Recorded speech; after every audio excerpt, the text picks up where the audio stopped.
ITIच्या माध्यमातून तुमचं स्वप्न पूर्ण करण्याची ही संधी आहे आपल्यासाठी. तर मला मी मगाशीच म्हटलंय, आजची संध्याकाळ तुमची अशी वाया जाणार नाही.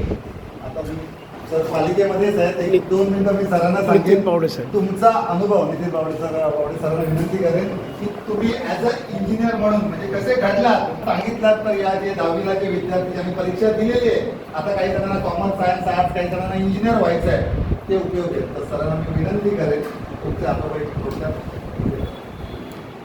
थोडक्यातच बोलतो. उपस्थित मान्यवर गुरुवर्ग आणि माझे सहकारी आणि तुम्ही विद्यार्थी मित्र, तुमच्या सर्वांचं स्वागत आहे या मार्गदर्शन सत्रामध्ये. सरांनी तुम्हाला चांगलं मार्गदर्शन केलंच आहे, पण मी माझा एक अनुभव सांगतो तुम्हाला. मी शाळेत माझे जर आमचं 25 वर्ष झाले, सिल्वर जुबली झाली, आम्ही सर्व शाळेत मित्र एकत्र आलो. तर 60 जणांचा आमचं पूर्ण वर्ग होता. त्या 60 जणांनाही आम्ही एकत्रित एक ग्रुप केला, एक गेट टुगेदर झालं आमचं. मग आजच्या घडीला त्यांच्या करिअरमध्ये कोण कुठे आहे तर याचीच मी तुम्हाला एक माहिती देतो. 60 जणांमध्ये बॉटम 55 ते 60 ज्यांचा रँक होता त्यांचं करिअर मी पहिले सांगतो. की सगळ्यात शेवटचे 5 जण होते. त्याच्यामध्ये एक मुलगी, तिने संस्कृतमध्ये MA केलं. त्यानंतर MA म्हणजे तिला इंजिनिअरिंग, डॉक्टर, MBBS तिथे काही ॲडमिशन मिळालेली, 10% वगैरे तिच्या याच्या कॅपॅसिटीनुसार तिने केलं. पण तिने सिलेक्शन एकदम प्रॉपर केलं. तिने संस्कृतमध्ये MA केलं. त्यानंतर तिने PhD केलं. तिचं स्वप्न होतं डॉक्टर बनायचं, ते ती PhD म्हणून डॉक्टर बनली. आज ती MBBS नाही पण अशी डॉक्टर बनली आणि आज ती एका चांगल्या इन्स्टिट्यूटची प्राचार्य आहे. नंतर एक दुसरा माझा मित्र जो एक बॉटममध्ये येत होता, लास्ट काय होता, तर तो फार खोडकर पण होता आणि खूप ॲक्टिव्ह होता. फिजिकली खूप स्ट्रॉंग आणि खेळाडूमध्ये वगैरे खूप आहे. आज तो KMC मध्ये एक फिजिकल एज्युकेटेड म्हणून टीचर आहे आणि त्याचे आज स्टुडंट सुद्धा म्हणजे प्रायजेस करावा भेटतात. तर मला सांगायचं हे आहे की जे मार्क्स हे काही ठरवत नाही, तुमची मेहनत आणि जिद्द की तुम्हाला पुढे जायचं आहे हे सुद्धा तुमचं करिअर घडवतं.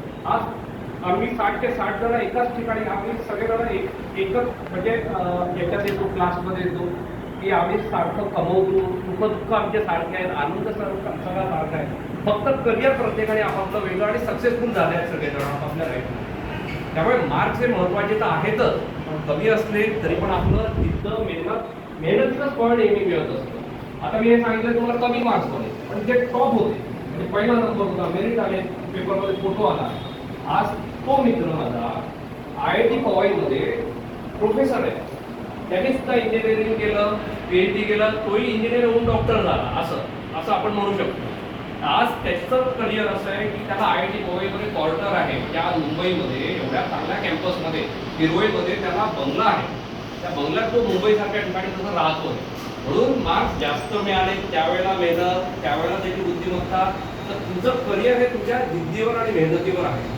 आज सरांनी जे सांगितलं एकदम उत्कृष्ट मार्गदर्शन केलं. ITI मध्ये तुम्हाला किती करिअर आहे. आता एक तर विचार करेल की इलेक्ट्रिशियन होऊ का, कारण इलेक्ट्रिशियन हे स्किल आहे. हे तुम्हाला परदेशात ओळखतं, त्या स्किलला किती व्हॅल्यू आहे.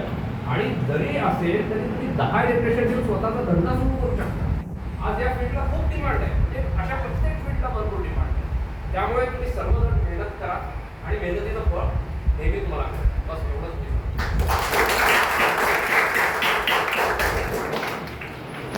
मनुष्य प्राणी बरोबर स्वतःसोबत इतरांसाठी जगतो तो देव. आपल्याला एवढंच करायचं की आपण जे काही शिकतो, जे काही घेतो, मी तुम्हाला काय म्हटलं, ऑब्झर्वेशन हा तुमचा गुरु. आज सरांनी माहिती दिली, या सरांनी माहिती दिली, तुम्ही ऑब्झर्व करताय कोण काय बोलतंय, कोण काय सांगते, त्यांचे एक्सपिरियन्स काय आहे आणि या सर्वात एकत्रितपणे तुम्ही घरी घेऊन जायचं. आज तुमच्यासाठी मराठा मंडळ सामाजिक संस्थेच्या माध्यमातून छान छान चांगल्या क्वालिटीचे नोटबुक तुम्हाला आता मिळणार आहे. भाऊ गरमागरम वडापाव मिळाला भाऊचा. मी त्याला म्हटलं होतं कुणाला, अरे ते वडापाव इकडून, म्हणाला नाही, द्यायचं तर चांगलंच. म्हणजे समाजात अशी माणसं आहेत सरांसारखी, यांच्यासारखी, की जे देण्यात म्हणजे सुधा मूर्तीचं तुम्ही ज्यावेळी ऐकता व्हिडिओ त्यावेळी तिथं वेगळंच त्याच्या व्यक्तिमत्वाचं. पण तिने एक उदाहरण दिलं ते मी सांगतो थोडक्यात, की त्यांच्या वडिलांची शिकवण अशी होते, भिक्षुक जर आला, भिक्षुक म्हणजे तुमचा असं बेकार म्हणा, भिक्षुक जो असतो भिक्षा मागणार, तर त्याला त्यांची आई सांगायची, आपण काय करतो, कोणाला काय द्यायचं असेल तर खराब ते आपण देतो.